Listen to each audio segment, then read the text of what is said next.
Spread the word.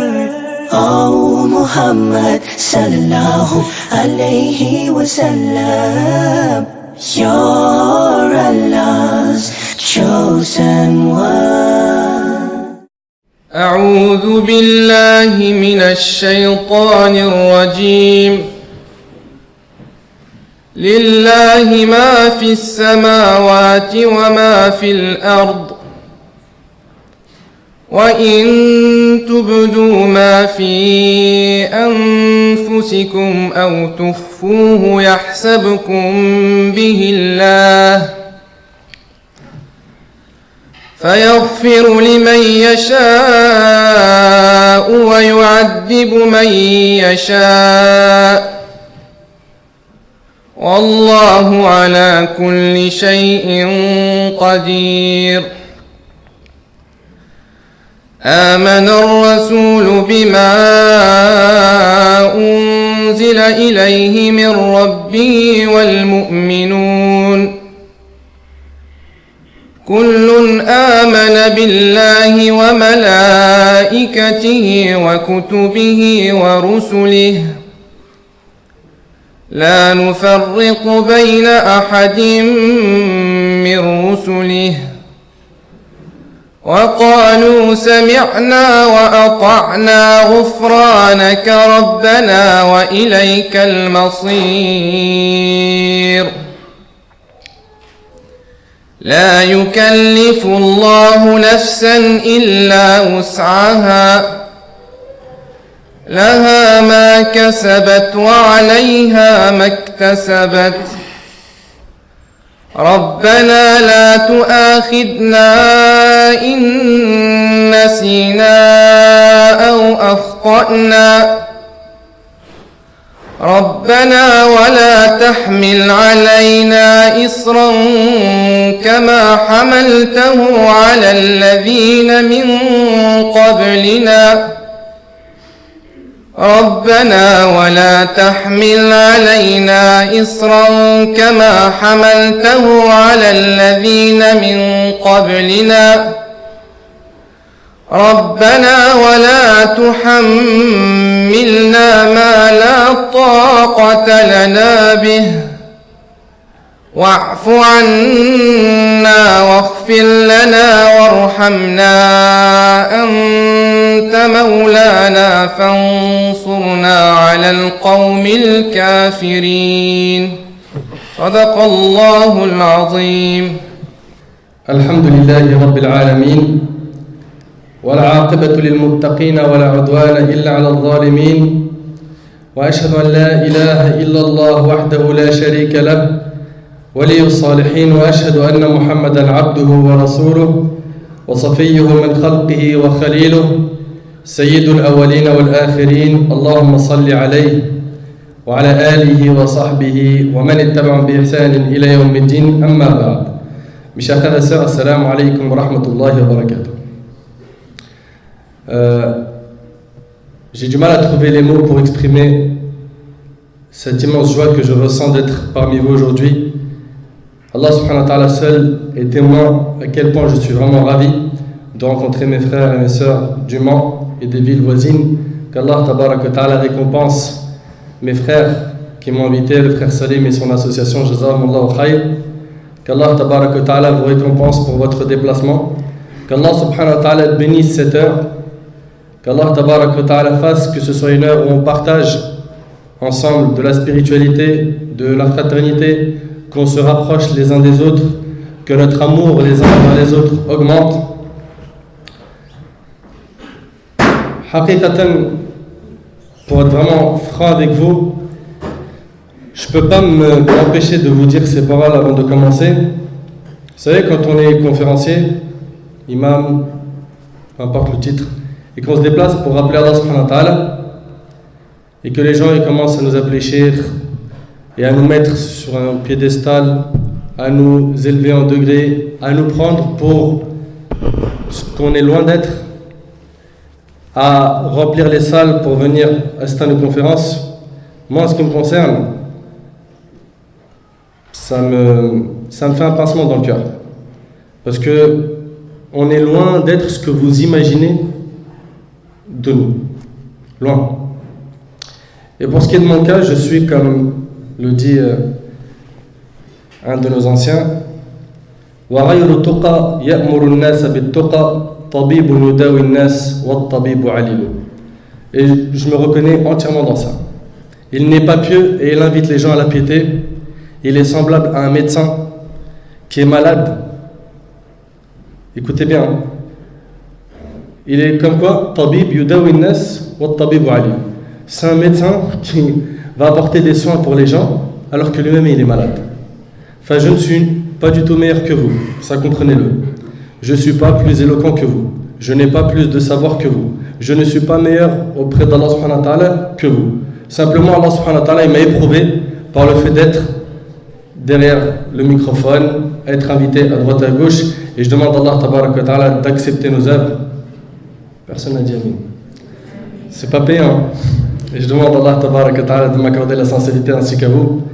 Et que ce que l'on fasse, ce soit khalisan liwajhi subhanahu wa ta'ala, que ce soit sincère pour Allah tabaraka wa ta'ala, car sans ce ikhlas, cette sincérité, tout ça, ça va tomber, ça va couler, ça va s'effondrer.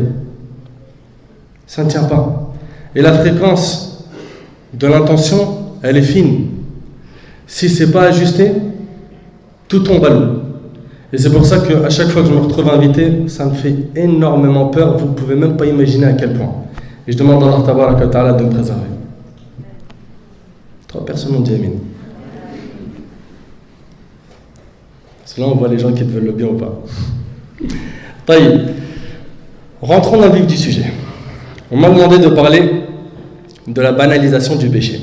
C'est un thème que j'avais déjà fait et que certains peut-être ont écouté, même appris par cœur. C'était l'un des premiers thèmes qu'on avait fait sur le site doulouse.net. Et ce thème, vous l'avez compris, c'est le fait de banaliser le péché. Hein? C'est ulfat al-dhanb, le fait d'arriver à un stade où faire le péché c'est quelque chose de naturel pour moi. Ça fait partie de mon quotidien. Et c'est normal, et je trouve pas normal quelqu'un qui ne le fait pas.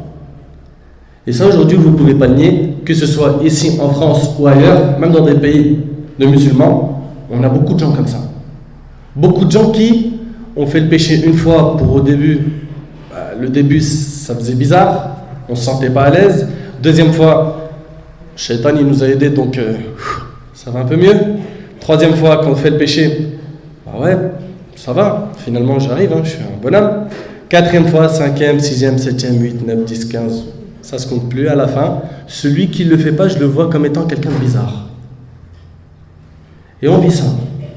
Et ce qui nous sera demandé, Inch'Allah, tout au long de cette conférence, ce sera de faire une analyse, un bon constat, et après, bien sûr, pas simplement finir sur le constat, mais trouver des solutions. D'accord? Parce que nous, dans notre communauté, à chaque fois, on voit des gens soulever des problèmes et faire des constats négatifs, mais rares sont les fois où on trouve des gens qui, après avoir fait le constat, cherchent les solutions. On est très fort, on a un don pour trouver tous les problèmes qu'il y a dans la communauté. Nous, il nous manque ça. Il nous manque une mosquée, il nous manque une école primaire ou maternelle privée pour les musulmans. Il nous manque. Taïb, qui agit? C'est pas nous. Inch'Allah, ça va venir un jour. Donc, on va faire un constat, Inch'Allah, ensemble. Puis après, on va voir les solutions. Alors, tout d'abord, pour commencer, sache, mon frère ainsi que toi, ma soeur, que tu n'es pas une personne banale. Tu es un musulman. Allah tabaraka wa ta'ala, il t'a choisi pour être musulman. De toute sa création et de toutes les créatures, je parle des humains vivants sur terre qui sont plus de 6 milliards, tu fais partie toi de ceux qui disent La ilaha illallah Muhammad Rasulullah. Ça déjà c'est le plus grand cadeau qu'Allah subhanahu wa ta'ala t'a donné. Il faut qu'on en soit bien conscient. Le plus grand cadeau qu'Allah t'a donné c'est l'islam. Tu es musulman. Certains par héritage, d'autres ils ont fait des recherches et ils ont embrassé l'islam, les reconvertis, n'est-ce pas? Allah subhanahu wa ta'ala il nous a accordé ce cadeau. Il nous a accordé comme cadeau d'être parmi la meilleure communauté. Nous on fait partie de la meilleure communauté.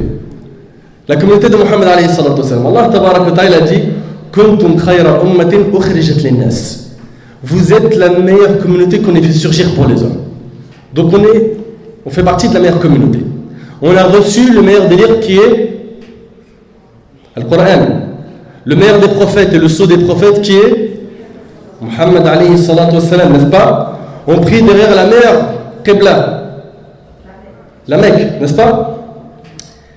Eh bien, si nous, on fait partie de cette meilleure communauté, on a le meilleur livre, le meilleur prophète qui est un modèle pour nous, il faut que nous, on soit les meilleurs dans tout. Et vous êtes d'accord avec moi que nous, on nous a beaucoup appris à être les meilleurs dans l'école, mais concernant le dîn, pas tous les parents ont insisté comme ils ont insisté pour l'école. Mon fils réussit, travaille. Mon fils fait tes devoirs, sinon tu seras un clochard. Vous la connaissez cette phrase, hein? On a entendu que ça. Travail ou clochard. Il n'y a pas de juste milieu, tu vois. Tu bosses pas, tu seras un clochard. Donc on nous a rabâché ça plein de fois, mais malheureusement beaucoup de parents ont négligé le côté religieux. Ils ont négligé le côté religieux. À la fin, on a une jeunesse, on a des gens qui ne sont pas fiers d'être musulmans, qui ne sont pas armés au niveau de la science religieuse, qui sont ignorants, qui et j'en passe. Donc à partir du moment où nous on est la meilleure communauté et qu'on doit être les meilleurs, donc au niveau religieux, mais aussi au niveau de dunya, et de ne pas en négliger un des deux, parce qu'aujourd'hui, surtout chez les jeunes, à 18, 19, 20, des fois un peu plus, un peu moins, dès qu'il a son fameux déclic et qu'il revient à Allah subhanahu wa ta'ala, c'est magnifique ce qu'il ressent. Tu sais, une lumière pénètre son cœur et ça lui révolutionne sa vie. Il a envie maintenant d'œuvrer dans le bien, il a envie. Mais souvent, c'est à ce moment-là qu'on a des extrêmes qui naissent. Des extrêmes. Soit il veut abandonner directement les études pour la science religieuse, soit pour autre chose, et c'est là où on aimerait un équilibre. Que le musulman étudie sa religion, mais il étudie aussi les sciences de ce bas monde, parce qu'on a besoin des deux. On a besoin des deux. L'imam Shafi'i, rahimahullah, je donne tout le temps cet exemple parce que ça leur parle quand on parle de quelqu'un parmi les grandes écoles. L'imam Shafi'i, rahimahullah, c'était un médecin et c'était un imam parmi un parmi les imams des 4 grandes écoles, n'est-ce pas? Et il n'était pas le seul. Beaucoup de nos ancêtres, ils ont réussi à concilier entre les deux sciences. Donc, on est la meilleure communauté, pas simplement dans les umur dunyawiyya, les choses de ce bas monde, mais aussi dans le dîn. Dans le dîn, il ne faut pas qu'on se limite à se dire « Je fais mes 5 prières, je suis un super musulman ». Il faut arrêter, franchement. En plus, allez, on analyse un petit peu nos 5 prières. Elles durent combien de temps? Entre takbirat al-ahram et taslim, le fait de dire salam alaikum, tu peux chronométrer. Tu peux mettre un chrono. Tu vas être impressionné, mon frère. 30 secondes. 17 secondes,4. C'est une manière, bien sûr, c'est une image. C'est pas des prières, ça. C'est des gestes mécaniques. Pareil pour dhikr, notre relation avec le Coran, notre relation avec les larmes qui coulent par crainte d'Allah, notre relation avec les prières de nuit, notre relation avec le jeûne surrogatoire, notre relation. C'est là où tu t'aperçois, on a trop de faiblesse dans le côté religieux et on dit, alhamdoulilah mon frère, je suis mieux qu'un tel. Mais mieux un tel, tu te compares à qui? Celui qui prie pas, celui qui n'est pas dans la religion. Mais c'est pas comme ça qu'on se compare dans la religion. Quand on se compare dans le dîn, on regarde toujours ceux qui sont a'la, au-dessus de nous. Mais par contre, pour l'umur ad-dunyawiyya, les choses de ce bas monde, je regarde ceux qui sont en dessous. Ça fait 5 minutes, j'ai pas encore eu d'eau. Attention à ce que je vais écrire sur Facebook sur vous. Laisse. Ensuite, après avoir dit tout ça, sachez, ahbab al-kiram, et je vais m'adresser dans un premier temps à la jeunesse. La jeunesse, c'est le moteur de la communauté. Les parents qui sont ici sont d'accord avec nous que le plus grand souci aujourd'hui, c'est nos jeunes. Si nos jeunes y réussissent, et d'ailleurs tous les pères de famille, toutes les mères de famille, leur seul souhait, c'est que leurs enfants ils soient meilleurs qu'eux. C'est vrai ou c'est pas vrai? Ils veulent que leurs enfants soient meilleurs qu'eux. Si moi, voilà, compte daif, fi hada al-janib, dans ce point-là, j'étais un petit peu faible, je veux que mon fils, lui, soit fort dans ce point et dans l'autre. Donc, la jeunesse, l'âge des désirs, de l'énergie, des passions, du romantisme. Les jeunes, on va commencer par ce premier point qui est devenu totalement normal et qui s'est banalisé et qui fait partie des péchés, c'est qu'ils commencent à chercher un autre amour que celui des parents, du frère de sang, de la sœur de sang, du frère en Allah, de la sœur en Allah. Ils vont chercher un amour qui va satisfaire leurs désirs affectifs, sentimental et passionnel. Alors, que tu sois au boulot, à l'université ou n'importe où, tu trouveras beaucoup d'hommes et de femmes dont les relations sont très ouvertes. Très ouvertes. Et quand tu leur parles, tu leur dis, mais fais shara, fais dinya, des limites. Oui, on peut parler avec une femme, mais des conditions, des limites. Tu dis, écoute, c'est normal, tout le monde fait ça. C'est normal, tout le monde fait ça. Et bien aujourd'hui, on va voir toutes les choses qui sont devenues normales aux yeux des gens, sous prétexte que tout le monde les fait. Et après, juger à la fin. Moi, ce que j'aimerais à la fin, c'est qu'après vous avez pris des notes, vous me dites si tout ça c'est normal, qu'est-ce qui n'est pas normal. Donc ça sera la seule question que je vais vous poser à la fin. Qu'est-ce qui n'est pas normal?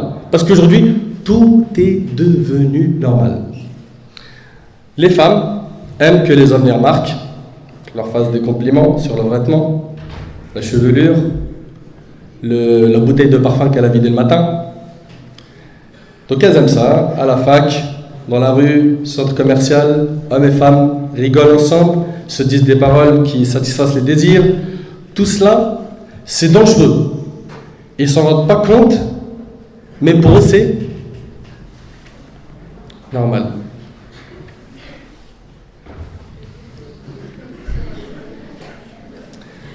Et ces gens-là, ils ont oublié quoi? Qu'Allah tabaraka wa ta'ala, il a dit Alam ya'lam bi anna Allah yara. Alors nous, ce qu'on va essayer de faire, Inch'Allah, c'est qu'à chaque fois qu'on va parler de ce mot normal, ce verset, il faut qu'il ressonne dans nos têtes. Alam ya'lam bi anna Allah yara. Allah tabaraka wa ta'ala dit, ne sait-il pas vraiment qu'Allah voit? Ne sait-il pas vraiment qu'Allah voit? Toi, qui as commis par exemple tel ou tel péché, pendant ce moment-là, pendant que tu es en train de le commettre, tu es d'accord avec moi que tu es en train de te cacher des yeux de tout le monde. Tu ne voulais pas que tes voisins te voient, ta voisine te voit, les membres de ta famille, n'est-ce pas? Tous ces gens-là, il ne fallait pas qu'ils te voient. Eh bien, rappelle-toi de ce verset. Alam ya'lam bi anna Allah yara. Où est passée cette muraqaba? Cette peur du contrôle permanent d'Allah tabaraka wa ta'ala sur nous. Omar ibn Khattab radiyallahu anhu, pendant qu'il était calife, une fois il est sorti de chez lui et la nuit il était en train de vérifier un peu l'état de son peuple et il a entendu de derrière une porte une mère dire à sa fille, ma fille, prends le lait et mélange-le avec de l'eau, comme ça quand on va le vendre ça fera plus d'argent. Et donc la fille lui a dit, maman, mais Amir al-Mu'minin, le prince des croyants Omar, il a interdit cela. Il nous a interdit. Elle lui a dit, Aïna Omar al-An, il est où Omar là? Il ne nous voit pas. Elle lui a dit, mais si Omar lui ne nous voit pas, le Seigneur de Omar lui nous voit. Ça, on a du mal avec ça. C'est vrai ou pas? C'est pour cela qu'on se lâche sur Facebook. Oui ou non? Il n'y a personne qui nous voit. On y va. Invité, ceci, cela, on voit une photo, test, ça peut être la perle rare, la bague au doigt et tout le mytho là qu'on s'invente. C'est vrai ou pas? Et lâche-toi sur Twitter, et lâche-toi par SMS, et lâche-toi sur un forum, et lâche-toi ici, et tape un sourire dans l'école arabe devant la porte à un frère qui est passé, mashallah sunnah. C'est vrai ou c'est pas vrai? Donc quand tu leur demandes, mais pourquoi c'est quoi ces relations? C'est quoi? C'est normal, elle dit. Qu'est-ce qu'il y a? Tout le monde fait ça. La plupart des gens en plus qui vont sur internet, c'est pourquoi? Pour chatter. Vous savez, on n'aime pas la solitude. On n'aime pas la solitude, on n'aime pas rester seul. Donc on aime avoir soit nos frères, soit nos sœurs, rester avec maman ou papa ou des amis ou au téléphone, mais la solitude on n'aime pas. Alors que beaucoup de nos pieux prédécesseurs, ils aimaient trop la solitude pour pouvoir s'isoler et parler avec Allah subhanahu wa ta'ala. S'isoler. Abdullah ibn Mas'ud radiyallahu anhu, il dit, recherche ton cœur dans 3 moments. Le premier, c'est عند سماع القرآن. Quand tu écoutes le Coran, ton cœur il ressemble à quoi? Réceptif ou non? Le deuxième moment, c'est حلق الذكر, les cercles d'évocation comme ça. Est-ce que ton cœur il revit d'entendre quelqu'un te parler d'islam? C'est pas forcément Nader, et de toute façon Nader il a rien d'impressionnant, il ne fait que de répéter Al-Qur'an wa Sunnah. Et le troisième point, c'est quoi? Une bouteille. Masha'Allah. Ah, mon frère, après 15 minutes, vous m'avez fait sécher la gorge. C'est pas grave, je vous pardonne, ne vous inquiétez pas. Je vous taquinais depuis tout à l'heure, vous ne m'en voulez pas. Après, on va se dire, ce frère-là, faut plus l'inviter, tout ça pour de l'eau. Bien glacé, hein.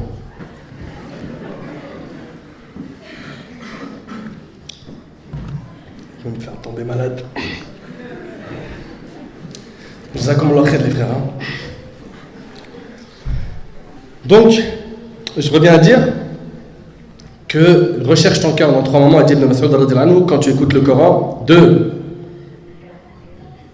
Il n'y a qu'une personne qui a retenu. Vous êtes où, les frères? À la fin, vous allez sortir de dire, oh, c'était bien, machin. T'as rien retenu. Comme la plupart des conférences. Consommateurs de conf. Et 3e point, c'est quoi? Le 3e point, c'est fil khalawat. Quand tu es seul. Recherche ton cœur quand tu es seul. Quand tu es seul, donc la porte de ta chambre fermée, tu as un PC ou un téléphone ou un iPhone ou un iPad ou ce que tu veux devant toi, un écran ou autre, une télé, qu'est-ce que tu fais, qu'est-ce que tu regardes? Quand tu es seul, qu'est-ce que tu fais? Dans la rue, quand tu marches, tu n'es pas accompagné de quelqu'un, tu regardes quoi? Et quand est-ce que tu baisses le regard? Comment est-ce que tu te comportes quand tu es seul? Ibn Mas'ud, il a dit 3 moments, analyse ton cœur. 1, quand tu écoutes le Coran, est-ce que tu es heureux ou pas? 2, quand tu es dans un cercle d'évocation où tu entends parler d'Allah et de son prophète. Et 3, al-khalwa, quand tu es seul. Il dit, Ibn Mas'ud, si tu ne trouves pas ton cœur dans ces 3 moments, demande à Allah qu'il t'accorde un cœur car tu n'en as pas. Et si tu n'as pas de cœur, tu es en danger. Parce qu'Allah subhanahu wa ta'ala, le jour du jugement, qu'est-ce qu'il regarde? Yawma la yanfa'u malun wala banun illa man ata Allah biqalbin salim. Le jour où ni les biens ni l'argent ne seront d'aucune utilité, sauf ceux qui se présentent à Allah avec un cœur saint. Un cœur saint. Notre objectif dans cette vie, c'est de purifier ce cœur. C'est le roi des membres. Notre travail, c'est de se concentrer sur lui. Attention, se concentrer sur le cœur, ça veut dire quoi? Parce que beaucoup de gens vont dire, moi je prie pas, mais mon cœur, viens voir. C'est vrai ou pas? Comment ça vient voir déjà? 1, 2, qu'est-ce qu'on sait qu'il est bien? Il n'y a qu'Allah subhanahu wa ta'ala qui le sait. 3, s'il est bien, pourquoi tu ne pries pas? C'est pas logique.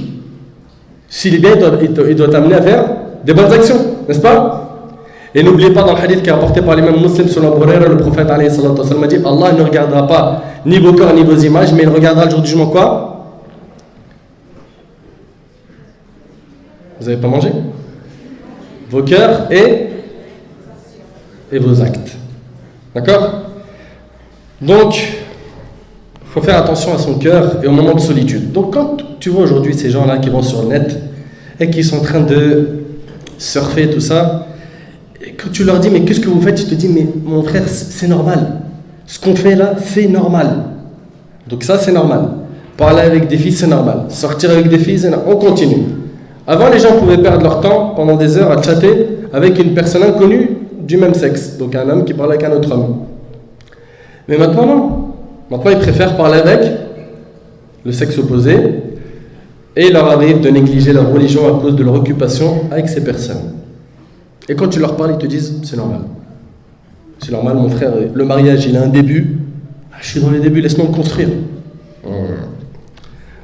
Ça, c'est normal. Malheureusement, parmi ce qui est devenu normal, c'est que les parents encouragent ce type de relation. Bien sûr, je ne généralise pas, mais j'ai entendu pas mal d'histoires où la maman motive la fille à s'habiller, comme on dit, sur son 31, en plus c'est dans pas longtemps, le 31, faites gaffe. Donc, elle se met au top et la maman, elle est là, elle check, hein. Mais ma fille, non, attends, non. Hey, ça fait 2 ans, on est en train de le chercher, attends. Sois raisonnable. Bien sûr, je suis en train de toujours exagérer un petit peu pour, vous m'avez compris, montrer ces images.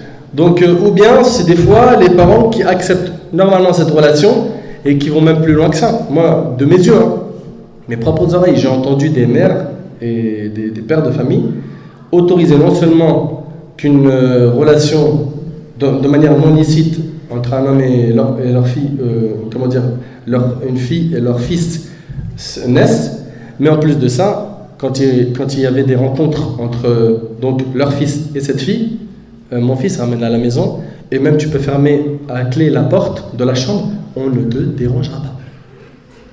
C'est ton droit. Donc quand on a des parents qui font ça et qu'on les questionne et qui disent c'est normal, ça aussi c'est normal. Et après, voilà, t'entends quoi comme prétexte de la part de certains parents? Ben, tu dois le connaître, tu peux pas t'engager comme ça. On n'est pas en train de pêcher un poisson dans l'eau.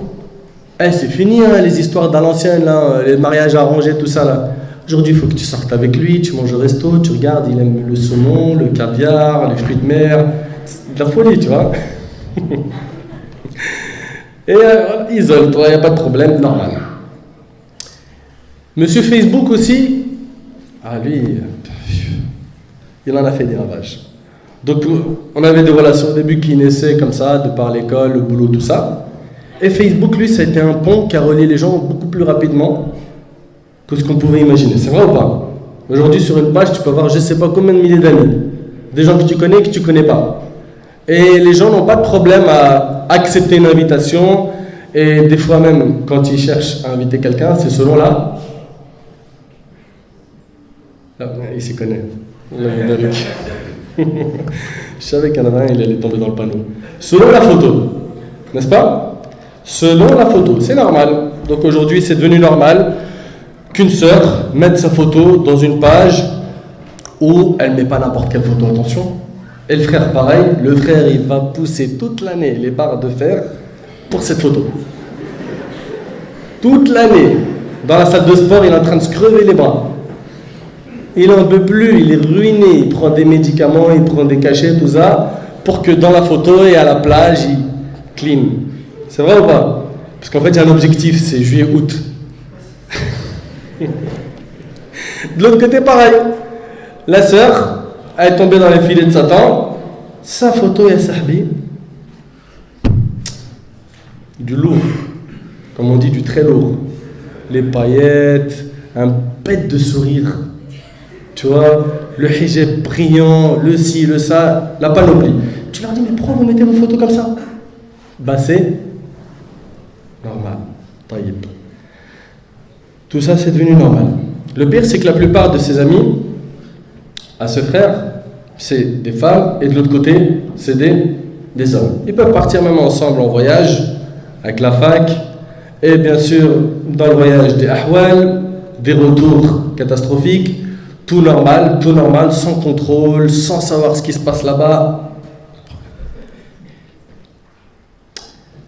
Ces gens-là veulent connaître l'amour et le romantisme. Ils veulent aimer et être aimés pour sentir qu'ils sont comme les autres et se libérer de leurs menottes. Savez-vous que les cœurs appartiennent à Allah tabaraka wa ta'ala? Et écoutez la suite, et Allah tabaraka wa ta'ala est jaloux que tu aimes quelqu'un plus que lui. Selon Abu Hurayra radiyallahu anhu, le prophète alayhi salatu wa sallam a dit, Allah, le Très-Haut, est jaloux. Ce qui provoque la jalousie d'Allah, le Très-Haut, c'est quand l'homme fait ce qu'Allah lui interdit de faire, rapporté par Bukhari et Muslim. Allah Azzawajal aime les croyants. Et il est jaloux de voir un croyant qui a quelqu'un d'autre que lui Azzawajal dans son cœur. Ma sœur, imagine que ton mari prenne ton portable et qu'il tombe sur un SMS d'un homme qui travaille avec toi et cet homme, il prend tes nouvelles. Salam alaikum Soumaya, il y en a sûrement une dans la salle. Salam alaikum Soumaya, comment ça va? Journée pas trop dure? Et que toi tu lui réponds à ton mari, mais normal, c'est un collègue du travail. C'est un collègue du travail. C'est une catastrophe que ton collègue rigole avec toi, discute avec toi, prenne de tes nouvelles, te dise de bonnes paroles. Mais la plus grande des catastrophes serait que tu répondes à ton mari qui t'aime que c'est normal. Que c'est normal qu'il tombe sur un SMS de ce type. Pourquoi? Parce que vous le savez, que l'homme il est jaloux. N'est-ce pas?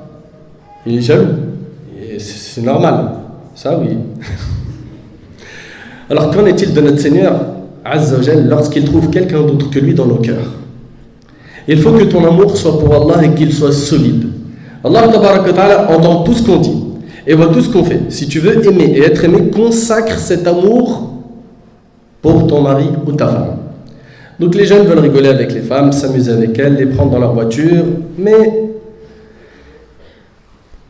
ce que l'homme et la femme doivent faire, c'est de ne pas accepter ça. Car Allah tabaraka wa ta'ala n'aime pas ça, n'aime pas cette situation. Sois différent des autres, mon frère, ainsi que toi, ma sœur. Même si tous les garçons et filles vont dans des extrêmes dans leur relation, et c'est ce qu'on voit aujourd'hui, ne glisse pas, sois différent d'eux. Toi, tu n'es pas ce banal, cette personne qui est toute la journée en train de dire normal, normal, comme tous les autres. Toi, tu es quelqu'un d'exceptionnel. Tu es un musulman.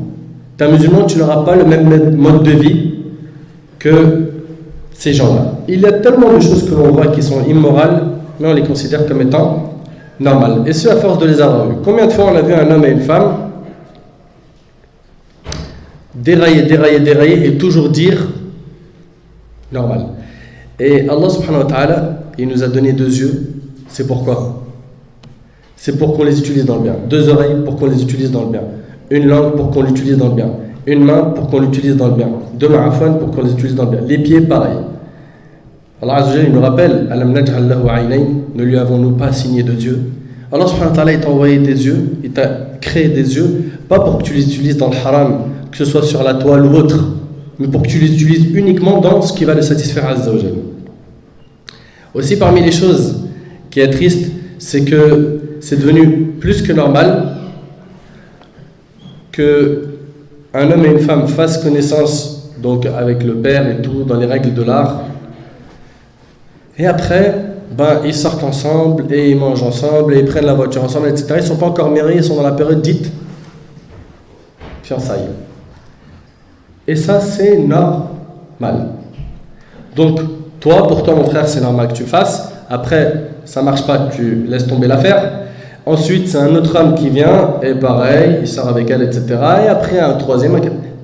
La réputation là, de la sœur, tu l'as préservée.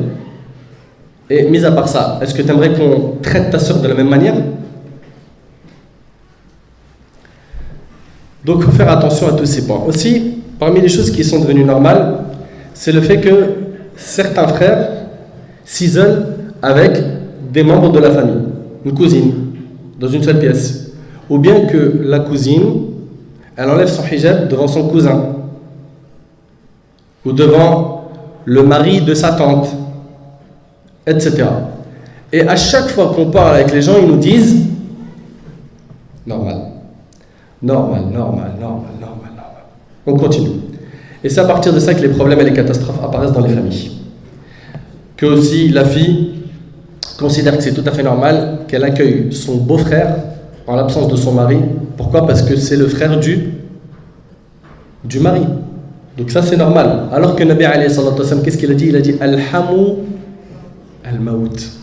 Il a dit les proches de la famille, donc de l'homme, en parlant des hommes, c'est considéré comme étant la mort. C'est-à-dire ils n'ont pas à s'isoler avec ta femme. Et là, plein de frères vont dire, mais attends, mon frère, mais c'est un truc de fou quand même. C'est-à-dire, moi, mon propre frère, il ne peut pas rester avec ma femme, genre dans mon absence, il boit un café avec elle. Le prophète, alayhi salam, c'est pas mes paroles, il a dit non. Mais attends, mais c'est grave quand même. Écoutez cette histoire. Les histoires, ça parle beaucoup. Une fois, il y a une sœur qui était mariée. Son mari, il faisait beaucoup de voyages pour le travail. Beaucoup. Et à chaque fois, donc, que le beau-frère il tapait à la porte, que le mari soit absent ou non, rentre, je te fais un petit thé, il arrive dans pas longtemps. Ou il est là et je vais l'appeler. D'accord? Et ça arrive beaucoup, ça par coutume et tradition chez nous, c'est normal.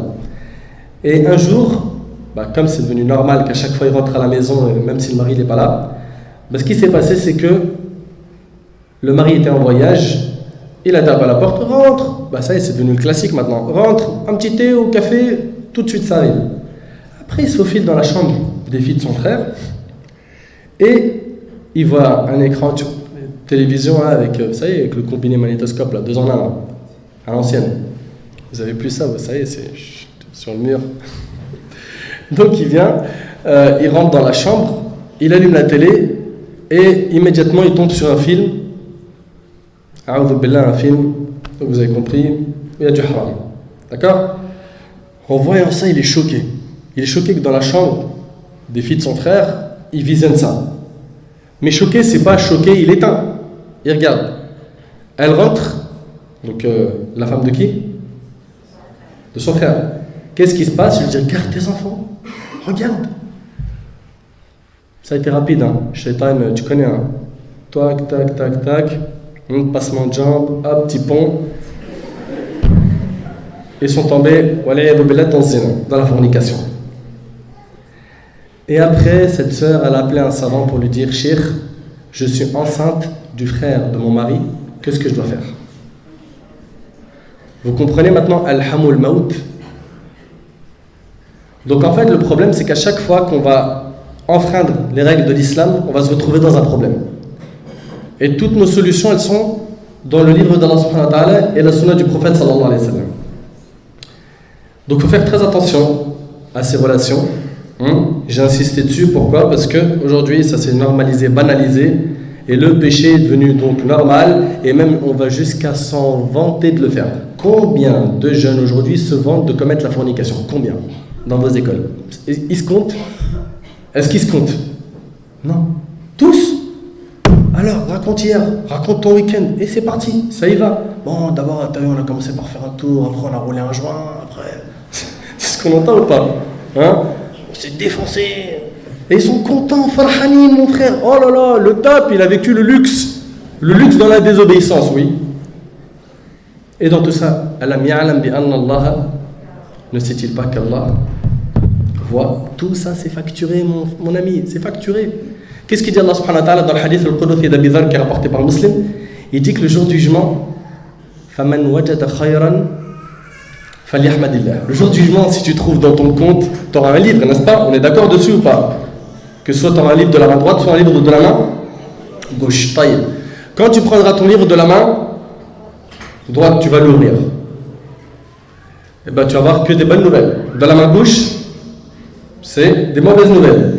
Et ben Allah subhanahu wa ta'ala dit quand tu vas ouvrir ton livre, si tu trouves du bien, remercie Allah. Falyahmadillah. Wa man wajada ghayra dhalik fala yalumanna illa nafsa. Et celui qui trouve autre que du bien dans son registre, dans son livre, qu'il ne blâme que sa propre personne. Viens pas le jour du jugement faire le malin de dire je vais balancer un tel. Tu sais, c'est pas un tribunal où tu peux t'en sortir. Hein. Ça, c'est un tribunal où la décision, il n'y a pas de piston, d'avocat, il n'y a rien. Tais-toi devant Allah subhanahu wa ta'ala. Dans le hadith de Adi ibn Hatim qui est rapporté par Bukhari Muslim, le prophète alayhi salatu wa sallam a dit: il n'est pas un d'entre nous qui ne parlera pas à Allah subhanahu wa ta'ala sans qu'il n'y ait aucun intermédiaire entre lui et Allah. Il n'y aura pas d'intermédiaire entre toi et Allah subhanahu wa ta'ala. Donc ce jour-là, il faut toujours le garder en tête. Toujours. Et c'est pour ça que le prophète alayhi salatu wa sallam, il a dit dans le hadith de Tirmidhi, il a dit: Akthiru min dhikri hadim al-ladhat. Multiplier le rappel de celle qui brise les désirs et les plaisirs, c'est la mort. Parce qu'à chaque fois qu'on repense à la mort, c'est un frein. Ça nous freine. Quand on pense à la mort, c'est la première étape qui te fait voyager vers l'autre monde. Et après, dans l'autre monde, ça y est, première station, c'est la tombe. Deuxième, c'est la résurrection du jour du monde. Troisième, c'est le muhasaba. Après, le pont, les balances. Il y en a beaucoup. On va les valider, toutes ces étapes. Mais pour les valider, il faut que sur Terre, tu arrêtes de te comporter en disant à chaque fois normal, normal, normal. Pour valider ces examens, c'est pas facile. Et il n'y a pas de session de rattrapage. C'est ça passe ou ça casse. Et pour que ça passe, il faut faire super attention.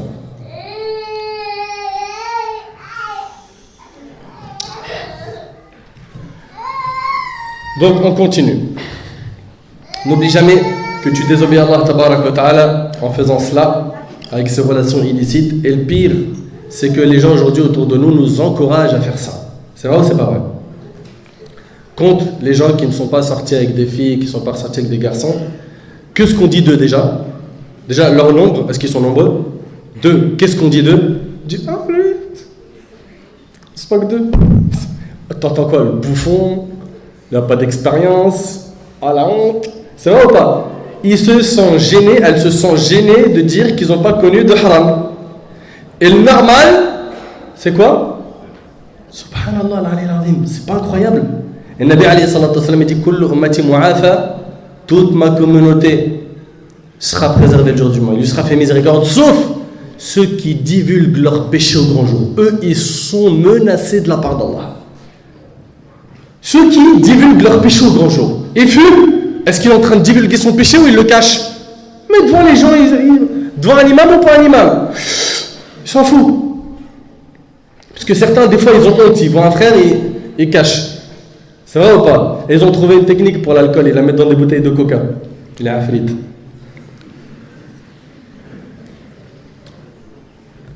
Donc il faut faire très attention au fait de divulguer les péchés au grand jour. Ça fait partie de ce qui fait en sorte qu'Allah ne fera pas miséricorde à ces gens-là le jour du jugement. Et ça, Wallah, ça fait très très peur. Parce que nous, on va rentrer au paradis avec quoi? Avec nos œuvres. Avec nos œuvres. Avec la miséricorde d'Allah subhanahu wa ta'ala. Nos œuvres ne valent pas l'entrée du paradis. C'est la miséricorde d'Allah, uniquement. En numéro 1, c'est la miséricorde d'Allah. Donc, il ne faut pas que tu comptes sur tes moyens pour avoir le bonheur et l'amour, car c'est comme si tu disais à Allah que le bonheur qu'il cite dans le Coran, dans le verset où Allah subhanahu wa ta'ala dit « Wa yattaqillah yaj'al lahu makhraja » quiconque craint Allah, il lui donnera une issue favorable. Et bien toi, c'est comme si tu étais en train de dire « Ya Allah, tu as créé l'amour, mais je suis capable de le trouver autre part. » Non. Tu veux l'amour, le bonheur, la joie, c'est dans le chemin de l'islam que tu le trouveras.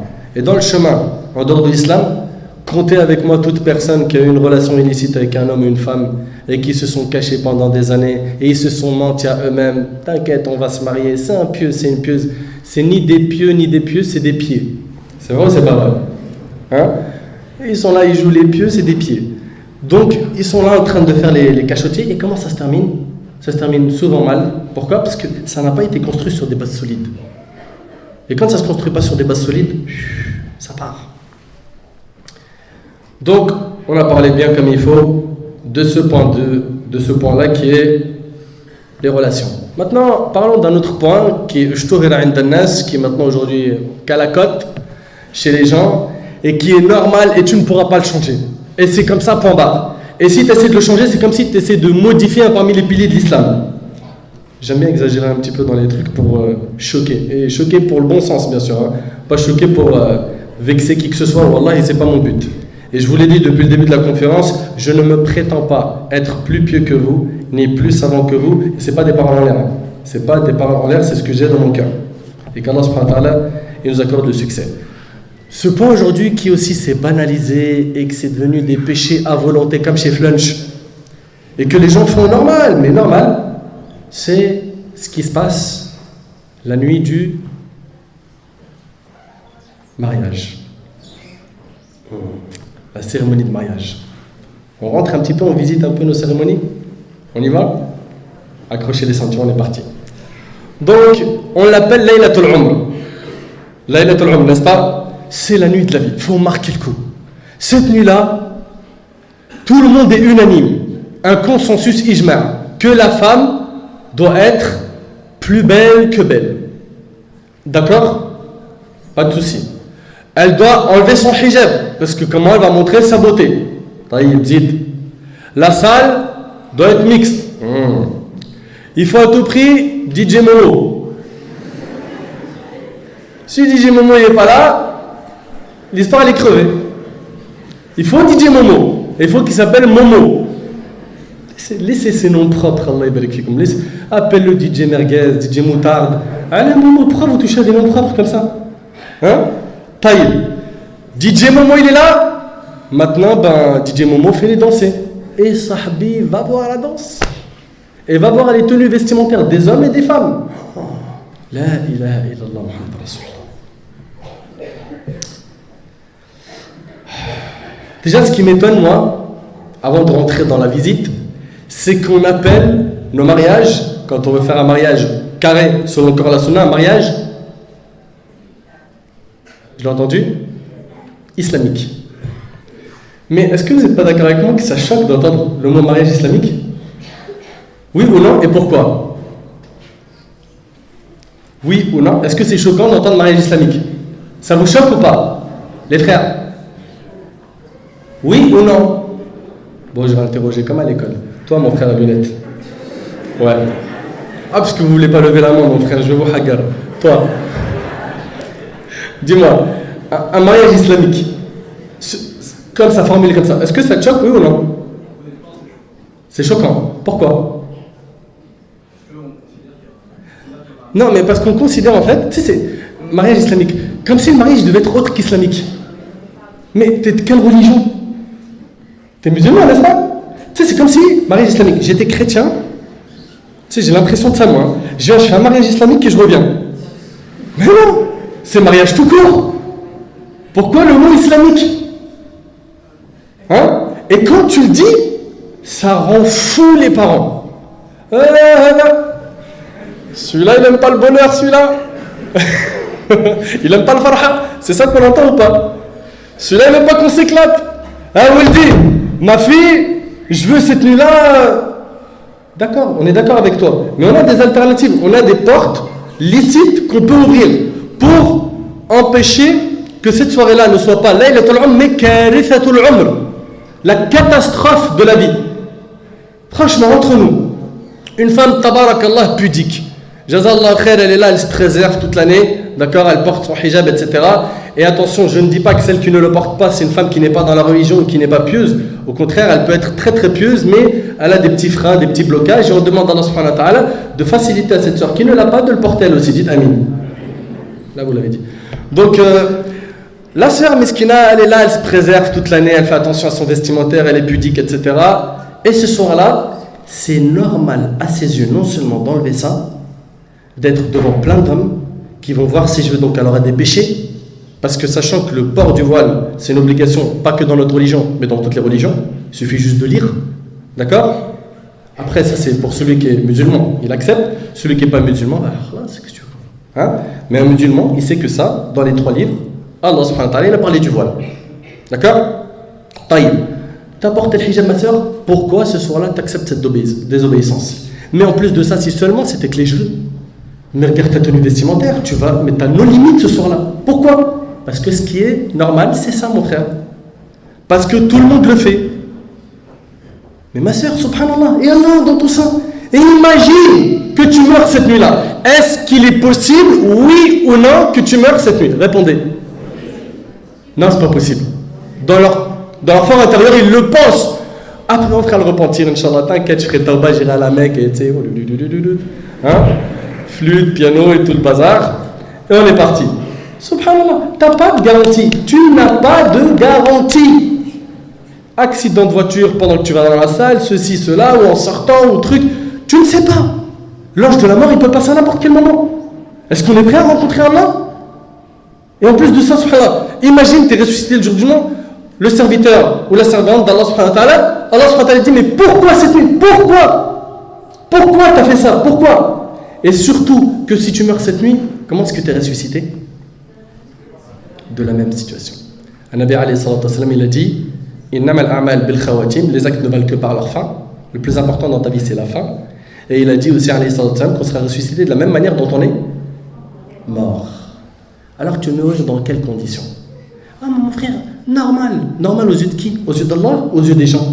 En fait, c'est ça qu'on aimerait voir aujourd'hui. On aimerait régler ce problème de normal. Qu'est-ce qui est normal et pour qui? D'accord?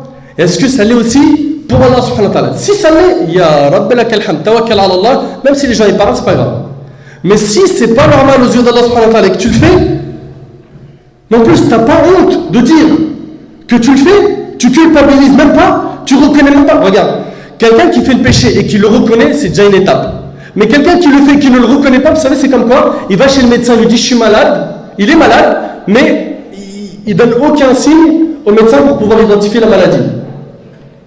Et même pas, c'est il est malade et il ne va pas voir le médecin parce que, voilà, il vit avec. Non. Il faut faire attention. Donc voilà, aujourd'hui, tu vois, dans les mariages, La ilaha illallah Muhammad Rasulullah. Toi, tu es là, tu te dis, subhanallah, je vais aller dans ce mariage, je sais qu'au niveau vestimentaire, ça va pas être correct, qu'au niveau de la danse, ça va être hariga, ça va être le feu, hein? Qu'au niveau du rail, du DJ, ils ont mis le feu pour que les chaises, elles dansent. Pas que les gens, ils dansent. Même la table et la chaise, elle va commencer à... Donc toi, tu es là, tu as peur pour ta foi. Tu dis, j'y vais pas, bon, ils vont se vexer, je sais pas, c'est les membres de la famille quand même, je sais pas. Hein, ça vous arrive, surtout les frères et sœurs. Hein? Oui ou non? Ça vous arrive des fois d'être confronté à cette situation, on y va, on n'y va pas. Taïb. Si tu vas pas, c'est pas normal. C'est vrai ou c'est pas vrai? Mais en plus de ça, Nabi alayhi salatu wasallam, il a dit que parmi, ça c'est dans un hadith authentique, et ça alayhi jamahir al-ulama, pour ceux qui ont étudié un petit peu le fiqh, ils savent que al-wala'im, les repas de noces, hein, les repas de noces, donc les mariages, c'est une obligation religieuse d'y répondre à ces invitations. Mais il y a des conditions, qu'il n'y ait pas de ma'asi là-bas, qu'il n'y ait pas de péché commis dans ces endroits. Et si tu veux y aller, les savants ont donné des conditions, que tu sois en mesure de pouvoir faire en sorte que ce munkar il part. Que ce mal parte. Tu as la capacité de venir faire partir le mal et le transformer. Donc, ils sont en train d'écouter de la musique, tu ramènes par exemple des chants, des anachides religieux, sans instrument de musique, tu as diminué le mal, d'accord? Tu essayes de trouver des alternatives dans la salle. Il y a une phrase que je dis souvent et qui marche, alhamdulillah, c'est que souvent, quand on commence à parler de séparer les salles, ça y est, chez tout le monde, ça devient le feu pour le mariage. Ben, une chose qui est très simple, vous êtes d'accord avec moi, vous, les frères qui êtes mariés, que vous accepterez jamais de voir votre femme enlever son hijab devant un homme étranger, n'est-ce pas? Et ceux qui ne sont pas encore mariés, si elle le porte, tu n'aimerais pas ce soir-là que quelqu'un voit ses cheveux. T'es jaloux. Oh, sahbi, ils sont bizarres les gens de non là. Tu sais, je parle avec un biblique, il est cuit.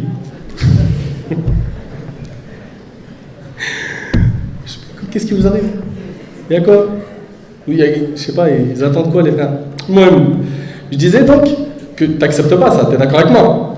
Si tu l'acceptes pas, tout simplement on parle avec le père de famille, avec sagesse, hikmah, dis-lui voilà, moi, sachant que j'accepte pas, et que je veux que ma femme, ce jour-là, elle fasse une belle coupe, les cheveux, ceci, cela, et qu'en même temps, si elle fait ça, elle ne peut pas les montrer aux hommes parce que j'accepterai pas, khalas, peut-être le père il va dire laisse-la avec son voile et on est mélangé, on danse avec DJ, Momo et tout. Dis-lui non, moi je veux qu'elle s'éclate et qu'elle fasse une belle coupe et tout. Pourquoi elle est étouffée cette soirée-là et utilise cette carte pour qu'à la fin tu essaies de le convaincre qu'il y ait deux salles. Pourquoi? Pour sa chevelure, sa coupe, etc. Ça marche pour beaucoup de familles. Bon là je l'ai dit devant les parents, ils vont se dire ah la frite, il nous a donné le tuyau. On contrera cette attaque. Non, faites un effort pour Allah subhanahu wa ta'ala. D'accord? Donc, qu'est-ce qu'on entend ce soir-là? On entend que des gens ils vont dans un mariage, ils restent des heures devant le miroir pour arranger du côté des hommes la cravate, costume. Ici, tout est tracé au millimètre. Ils prennent une règle. Tu vois, ici 1 millimètre, c'est bon, ça continue, c'est bon, classe. Le parfum à fond, costume, chemise, chaussures, clac, clac, clac, cheveux, s'il en a. Et après, c'est parti. Il y en a, ils rigolent là. Donc, et de l'autre côté, t'entends quoi? T'entends le type, il te dit moi j'aimerais trop que cette soirée-là soit une superbe soirée, qu'il y ait plein de femmes. Je kifferais qu'il y ait de la musique, de l'ambiance, tu vois, je pourrais bien regarder tout ce qui se passe dans la soirée, tout ce qui me plaît, tu vois. Ils ont tellement été habitués au péché que ça c'est devenu pour eux normal. Même les femmes, elles espèrent qu'en allant à ce mariage, il y aura beaucoup d'hommes, peut-être qu'un d'entre eux il va les remarquer. Alors elle y va. Elle qui a toujours eu la pudeur et elle fait attention quand elle parle avec un homme, elle le vouvoie, elle baisse le regard, tout ça. Ce soir-là, t'inquiète. Ce soir-là, elle y va. Elle y va, elle se dit peut-être, on ne sait pas. On jette l'hameçon et on voit. Donc ça ne doit pas être normal tout ça. Tout ça, ça ne doit pas être normal. Pendant le mariage, on doit sortir du lot. Allah tabaraka wa ta'ala n'aimerait pas que l'on rende malheureux un de nos frères pour être heureux. N'est-ce pas? Allah subhanahu wa ta'ala, il n'aimerait pas qu'on rende malheureux un de nos frères pour que l'on soit nous-mêmes heureux. Le prophète a dit aucun d'entre vous ne sera un véritable croyant que lorsqu'il désirera pour son frère ce qu'il aime pour lui-même. N'est-ce pas? Ô vous les humains, ne soyez jamais heureux en laissant votre frère malheureux. S'il nous a été ordonné de ne pas être heureux alors que notre frère est malheureux, alors qu'en est-il de celui qui veut être heureux et qui en même temps rend son Seigneur mécontent de lui, en colère de lui? Qu'en est-il de lui? Malheureusement, c'est quoi? C'est devenu très, très, très normal. Donc, dans les mariages, on voit tout ce que l'on voit. Et ce qu'il faudrait, c'est quoi? C'est de sortir du lot cette soirée-là et de se rappeler tout le temps Alam ya'lam bi anna Allah yara. Ne sait-il pas qu'Allah vraiment le voit? Ensuite, le monde du travail. On bifurque, on passe à autre chose. Le monde du travail. On a posé une question aux gens. La question posée était si quelqu'un fait telle chose dans telle circonstance, est-ce que c'est normal? Les gens ont répondu non, c'est pas normal. Ensuite, on leur a demandé et si cette même chose était faite dans d'autres circonstances, est-ce que c'est normal? Les gens ont répondu oui, à ce moment-là, c'est normal. Ça veut dire quoi? Ça veut dire qu'il y a des péchés qui peuvent être faits dans des moments et dans d'autres non. Vous avez des exemples? Je vais faire un message sur vous aussi. Ah, il va être ruiné là. Un exemple. D'un péché dans des endroits il est normal et dans un autre il n'est pas normal.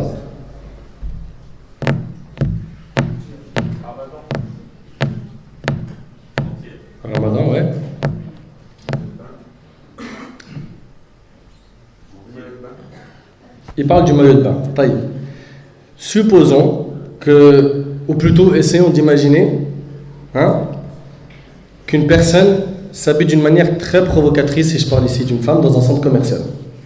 Déjà, vous êtes d'accord avec moi que ça interpelle tout le monde, ça choque, et même cette fille-là, pour redonner le bon exemple, c'est cette fille qui aujourd'hui a une certaine pudeur et qui, dès qu'elle arrive au bled, devant le bhar, la mer, avec le petit soleil qui l'accompagne, elle commence à, ça y est, c'est une transformation, schizo. C'est plus la même. C'est plus la même. Elle ne s'habille pas de la même manière du tout. C'est-à-dire, elle passe du hijab au maillot, sans problème. Dis-lui, est-ce que tu pourrais marcher dans un centre commercial en maillot? Dire, t'es malade, ça va pas, quoi. Donc, il y a des péchés qui sont normaux dans des endroits et qui ne sont pas dans d'autres endroits.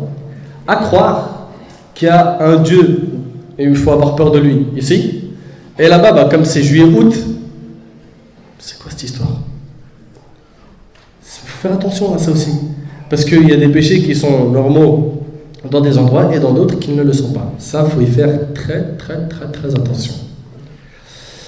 Parmi aussi les choses qui sont devenues plus que normales, c'est la désobéissance aux parents. Et ça, hadith wa la haraj, ça, on peut en parler jusqu'à l'Isha. Les enfants qui grandissent, au début, on les chouchoute, on leur amène tout ce qu'ils veulent.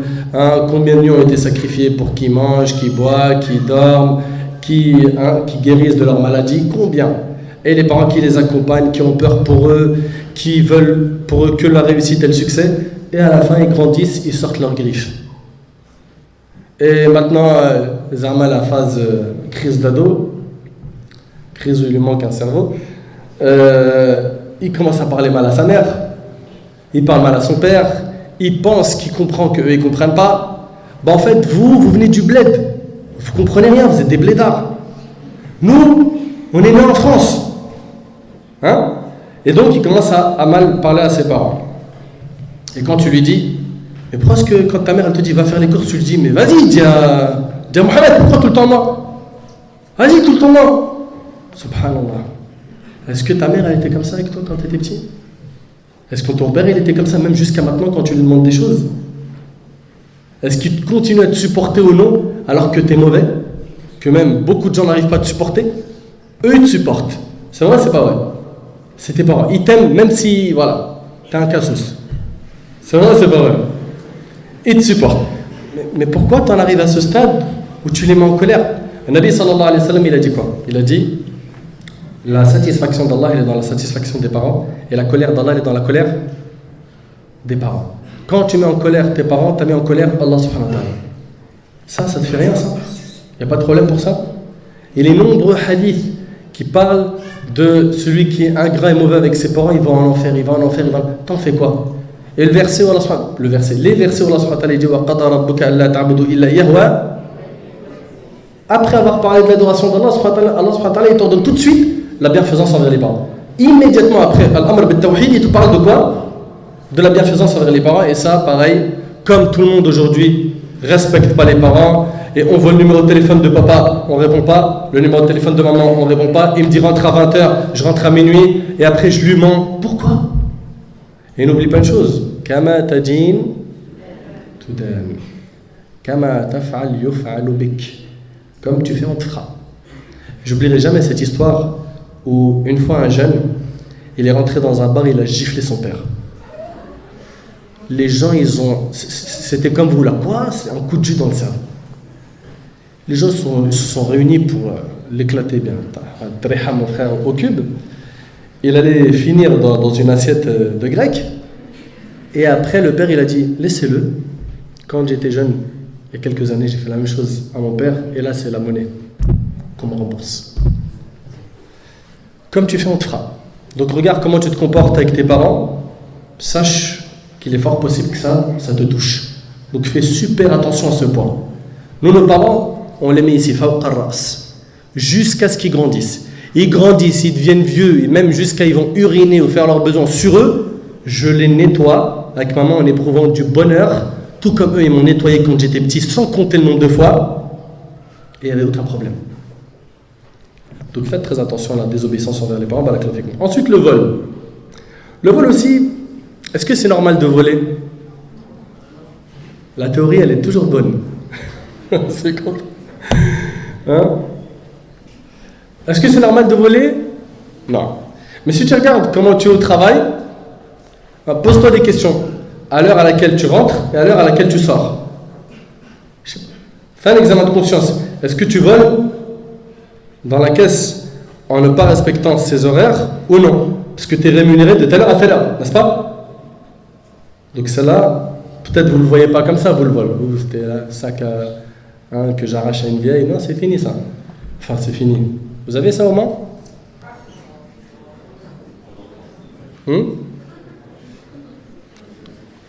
Attention, vous ne répondez jamais. Donc, il y a une chose très importante à laquelle vous devez faire très attention, c'est les horaires de travail, l'utilisation de certaines choses dans le travail. Par exemple, on prête une voiture de fonction pour faire l'aller-retour au boulot. Il part avec un carrefour, il fait ses courses, après il va au parc, après il descend dans le sud, il va au ski. Ça. Faut faire attention. Faut faire attention à tout ça. Et à chaque fois que tu parles aux gens, qu'est-ce qu'ils te disent? Normal. Pareil pour ce qui est de la vente des choses illicites, ou d'être caissier, faire passer de l'alcool, tout ça, ou d'être dans une épicerie, ou dans un bar, ou dans un hôtel, ou vendre des choses volées. À chaque fois, on te dit quoi? Normal. Et tu sais, ils ont plus des théories, les jeunes. Oh là là là là là là là. Trop fort.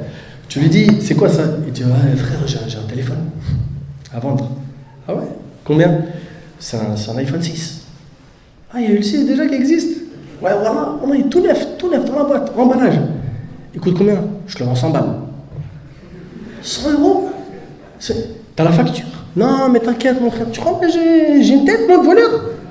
Ben, et ça, c'est devenu normal. Et ce qui serait bien, c'est quoi? Prenez l'habitude, quand vous achetez quelque chose, si ça, ce cas, il se présente, c'est de demander la facture. Il n'y a pas de facture, salam alaikum, shukran, bye bye, ciao.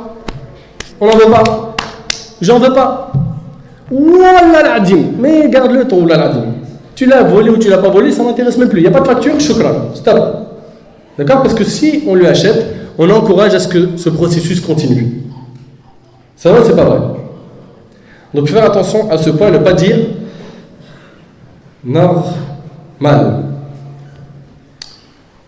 Parmi aussi les choses qui malheureusement sont devenues plus que normales, c'est la cigarette. Pour d'autres, c'est un peu plus haut, la chiche. Pour d'autres, la sniff. Pour d'autres, Zama, pour être un modéré dans la consommation, c'est Shemma. Shemma, vous connaissez ou pas? Non? Le tabac, il te le met dans le fond de sa bouche, prend comme ça de la pâte, tu vois, et il te met ça là-dedans, ici. Tranquille. Voilà, moi je fume pas la clope. Ah, cigarette haram, khoya. Il est en train de...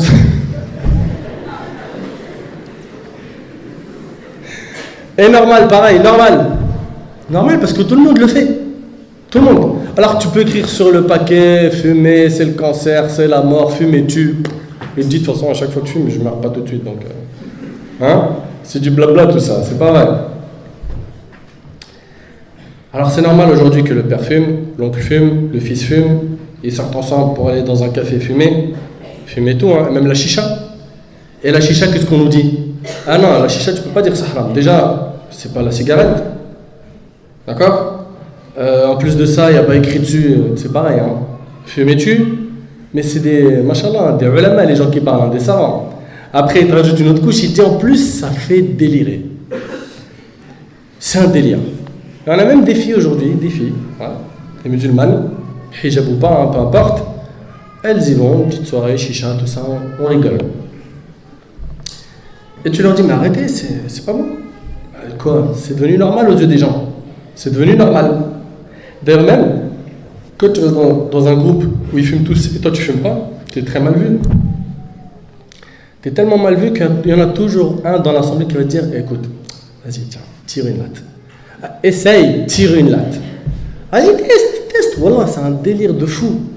Et à la fin, on en arrive à culpabiliser de ne pas faire le péché parce qu'on a cette pression du groupe. Incroyable, Wallah, incroyable. Normal. Alors que le jour du jugement, comment ça va se passer? فَلَا أَنْسَابَ بَيْنَهُمْ يَوْمَئِذٍ وَلَا يَتَسَاءَلُونَ. Il n'y aura plus de parenté entre ce jour-là. Il n'y a plus de lien de famille le jour du jugement. Ça y est, c'est chacun pour soi. Ça, c'est un verset. وَلَا يَتَسَاءَلُونَ. Et ils ne poseront pas de questions. Et Allah tabaraka wa ta'ala dit يَوْمَ يَفِرُّ الْمَرْءُ مِنْ أَخِيهِ. N'est-ce pas? وَأُمِّهِ وَأَبِيهِ وَصَاحِبَتِهِ وَبَنِيهِ. Le jour où l'homme s'enfuira de son frère, de sa mère, de son père, de sa compagne et de ses enfants. Ce jour-là, il n'y a pas de « je suis ta mère, donne-moi une bonne action ». Il n'y a pas. C'est chacun nafsi, nafsi. Et ça sera la parole que va dire qui aussi? Allez, pour ceux qui ont étudié un petit peu l'aqida. Ça sera la parole de qui aussi?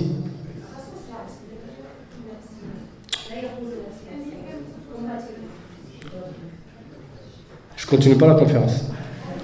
Ah, parce que si c'est comme ça, mon frère, je la continue pas. Je vais boire de l'eau pour l'instant. Alors? Qui a dit ça? Masha'Allah, barakallahu fik. Ça sera la parole de tous les prophètes. En commençant par Adam, Nuh, Ibrahim, Moussa, Isa et Mohammed alayhi salam qui lui dira, il ira se prosterner sous le trône. Le hadith, il est connu. D'accord? Donc, nafsi, nafsi. Même les prophètes, le jour du jugement, ils vont dire nafsi. Moi-même, ma propre personne. Si un jour il fait trop peur, Allah subhanahu wa ta'ala, en parlant du jour du jugement, il dit Yawma naj'alul wildana shiba. Le jour où on fera que les enfants seront comme des vieillards aux cheveux blancs. Les enfants, tellement ils vont être terrifiés de peur du climat du jour du jugement, ils auront les cheveux blancs. Qu'en est-il de nous qui avons noirci notre registre de péché et qui toute la journée chantons normal? Mais ce jour-là, comme dans le hadith qui est rapporté par Bukhari, où le prophète alayhi salam dit qu'Allah subhanahu wa ta'ala dira à Adam, fais sortir de ta progéniture, de ta descendance, ceux qui doivent habiter en enfer. Il lui dira, qui sont-ils? Il lui dira, de chaque 1999 qui vont en enfer. Et toi, tu es en sécurité, la base, tout est normal, il n'y a pas de problème. Mais en fait, comment tu as réussi à gagner cette sécurité et de ne pas avoir peur du jour du jugement? Explique-moi. Apporte-moi des arguments, essaie de me convaincre. C'est quoi le duo que tu as pour être en sécurité? Allah tabaraka wa ta'ala dans un hadith qudsi dit par ma puissance, je ne réunis pas dans le cœur de mon serviteur de peur et de quiétude. Si mon serviteur a peur de moi sur terre, je le mettrai en sécurité le jour du jugement. Et si mon serviteur est en sécurité sur terre, je lui ferai peur le jour du jugement. Tu fais partie de quelle catégorie? Tu te sens en sécurité? Mais qu'as-tu fait comme œuvre pour sentir cette sécurité? T'es prêt? Donc si l'ange de la mort il vient tout de suite pendant que je suis en train de parler, comment ça se passe le jour du jugement pour nous? On sera où? Avec les gagnants ou les perdants? On a fait assez de bonnes actions? Assez de repentir? Assez de repieuses? On a soudé les 5 piliers d'islam? Les obligations de l'islam sont bien remplies? Qui peut lever la main et dire moi je suis prêt à rencontrer l'ange de la mort? J'espère qu'aucun d'entre vous. Les compagnons, comment ils étaient? Ils avaient peur de ce jour-là. Les compagnons, les hommes les plus pieux. Omar ibn Khattab, il s'est rapporté par l'imam Ahmed. Il parle d'Abu Bakr as-Siddiq. Abu Bakr, c'est le meilleur compagnon du prophète, et ça, il n'y a pas de discussion dessus. Abu Bakr, Omar, il dit de lui, si on mettait la foi d'Abu Bakr sur le plateau d'une balance et la foi de toute la communauté musulmane sur l'autre plateau de la balance, laquelle l'emporterait? Celle d'Abu Bakr, elle serait plus lourde. Abu Bakr, cet homme pieux, une fois il a vu un oiseau et il a dit si seulement j'étais cet oiseau pour qu'Allah ne me juge pas. Il a peur du jugement, Abu Bakr. Abu Bakr, il se sentait hypocrite. Et nous, on se sent super musulmans, super pieux. Il n'y a pas de je meurs, firdaus al-a'la. Min ayna laka hada? D'où ça vient tout ça? Omar ibn Khattab, il n'avait pas peur? Wallahi al-azim, il avait peur. Regarde dans sa biographie. Regarde la vie de ces califes. Regarde Uthman, regarde Ali, regarde les Sahaba, Ibn Mas'ud, regarde Mu'adh ibn Jabal, avant de mourir, ce qu'il a dit dans son lit de mort. Regarde les compagnons, regarde les femmes du prophète, alayhi salatu wassalam, et culpabiliser tout le temps. Et nous, on a la sécurité totale. Nous, juste on meurt, on va au paradis. Wallah yudrik. Qu'est-ce que t'en sais? Et parmi les choses qui sont devenues normales, pour que j'essaye de finir, Inch'Allah, pile poil pour le Maghreb, Inch'Allah, parce que je pense que le temps, je ne sais pas c'est à quelle heure exactement, mais c'est dans les minutes qui suivent.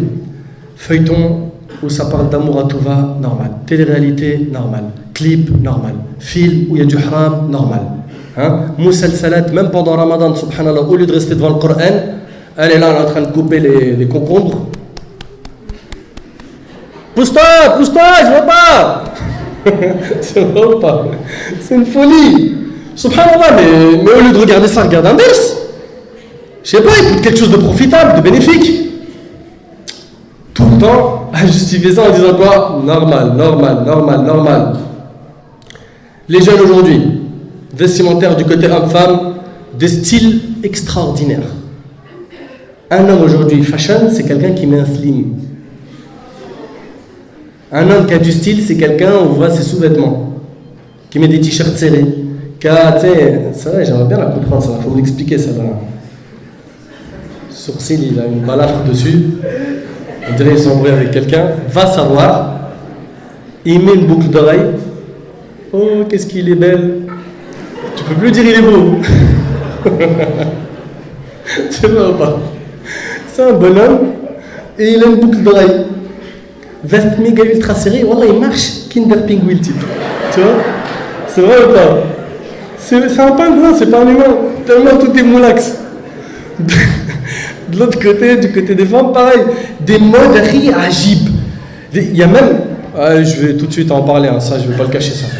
Des sœurs qu'Allah subhanahu wa ta'ala les guide et les ramène vers la vérité. Et je suis pas en train de le juger, les sœurs en elles-mêmes en disant elles sont égarées, elles vont en enfer. Jamais de la vie je me prononcerai de dire ça sur une sœur. Mais par contre, ce qu'elles font, c'est hyper grave et j'espère que ce message va les atteindre. Elles font des vidéos sur YouTube pour apprendre à porter le hijab. Mon frère, t'envoies une de ces vidéos, accroche-toi à la chaise. Tu risques de décoller, mon frère. Tu es belle. Une fois, on m'a envoyé une vidéo, on m'a dit oh, regarde, qu'est-ce que t'en penses de ça? Sur mes emails, je reçois des centaines de trucs bizarres tordus comme ça. Donc tout ce qui est tordu, je le reçois. Et je clique par curiosité, je regarde. Alors aujourd'hui, je vais vous montrer comment on met le hijab.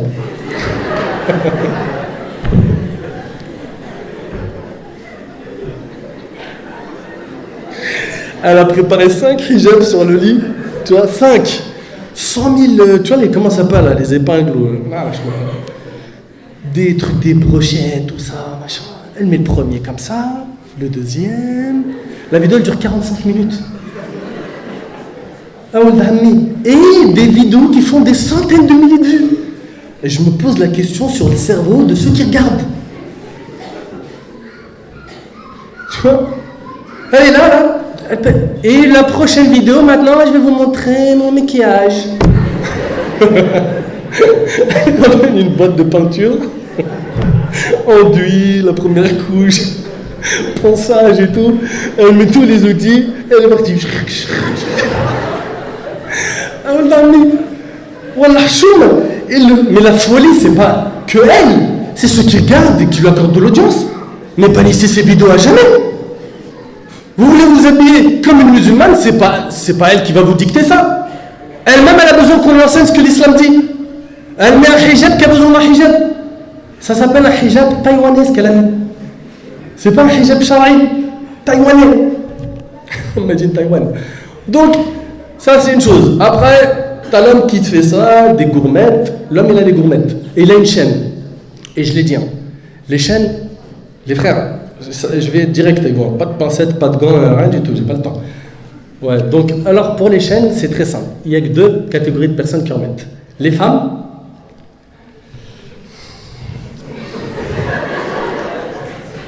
Donc, et des fois, ils marchent et montrent les sous-vêtements. Après, vous avez compris, tant mieux. De toute façon, vous êtes cuits, regarde comment vous êtes. Bouge pas, les types. Hein? Des vêtements à ahwal, les hommes, pareil, les femmes. Après avoir parlé du manque de pudeur, attaquons maintenant ce que la langue prononce. La langue. Comment est-ce qu'ils étaient nos ancêtres les plus prédécesseurs? Al-lisan. Comment ils utilisaient leur langue? Est-ce que c'était dans qil qal, les on-dit, rapportés, an-nammam, namima? Attention, c'est quoi un nammam? Un Nabi Hassan dit la yatrul janna nammam. N'entre pas au paradis un rapporteur. Ici, il est parlé de quel type de rapporteur? De celui qui rapporte tous les dires des gens les uns sur les autres dans le but de corrompre leur relation. Ça, c'est un nammam. D'accord? Et on a aussi al-ghayba qui était interdite, c'est quoi? Dhikruka akhak bima yakrah. C'est le fait de parler sur ton frère en évoquant des choses qu'il détesterait entendre s'il était en face de toi. Ça, c'est la médisance.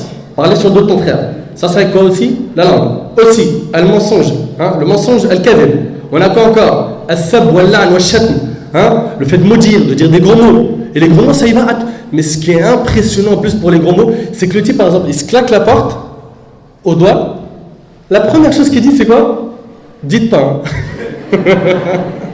Il dit un gros mot. Mais c'est pas le gros mot qui va diminuer ta douleur. Dis alhamdulillah. Alhamdulillah, ton doigt s'est pas coupé. Dis alhamdulillah. De toute façon, regarde, de toute la manière, la douleur elle va partir. Au moins, on fait la partir avec une belle parole. C'est vrai, c'est pas vrai. Donc le réflexe, toujours, il est dans quoi? Le négatif. Jusqu'à même, et ça, vous êtes d'accord avec moi sur l'utilisation de la langue. En tout cas, chez nous, sur Paris, ça, c'est devenu une mode. J'espère que ça ne sera pas chez vous. J'espère. Je ne suis pas en train de vous le dire pour après vous utiliser ça chez vous. Les jeunes, quand ils veulent dire un truc, il est mortel, super bien, qu'est-ce qu'ils disent? Ils disent ça, c'est sale. C'est-à-dire, même pour dire du bien, il dit du mal. Tu vois? Il dit, wallah, mon frère, j'ai trouvé un de ces restaurants. Sale! Sale! Le resto, il est sale! Tu sais, quand tu l'entends pour la première fois, tu te dis, ah ouais, il doit y avoir des rats, tout ça, des tonnes d'araignées. Ouais, c'est pour montrer en fait la langue elle est mal configurée, elle est mal programmée. Même pour dire des belles paroles, on dit quoi? Du mauvais. Et c'est devenu quelque chose de normal, wallah musta'an, normal.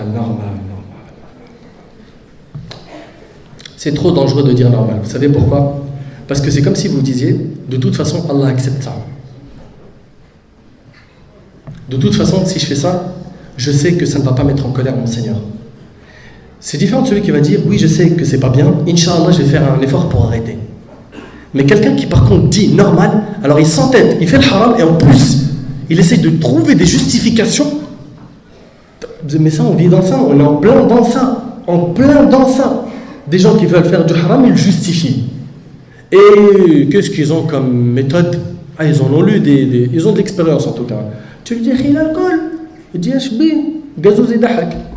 C'est vrai ou pas? Une boisson qui fait rire. Et voilà, chaque fois une petite astuce pour pouvoir sortir de l'haram, de l'interdiction. C'est dangereux de prendre une place qui n'est pas la sienne. Ne prends surtout pas la place d'Allah. C'est lui seul qui peut dire que ça c'est licite ou non, que ça c'est normal ou non. Allah tabarak wa ta'ala dit dans Sourate Al-Nazi'at, فَأَمَّا مَنْ طَغَى وَآثَرَ الْحَيَاةَ الدُّنْيَا فَإِنَّ الْجَحِيمَ هِيَ الْمَأْوَى. Qu'Allah nous en préserve.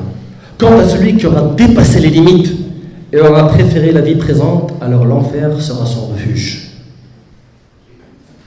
Il y en a parmi vous qui aimeraient goûter à l'enfer, ne serait-ce qu'une seconde? Levez la main. Ça va, alhamdoulilah.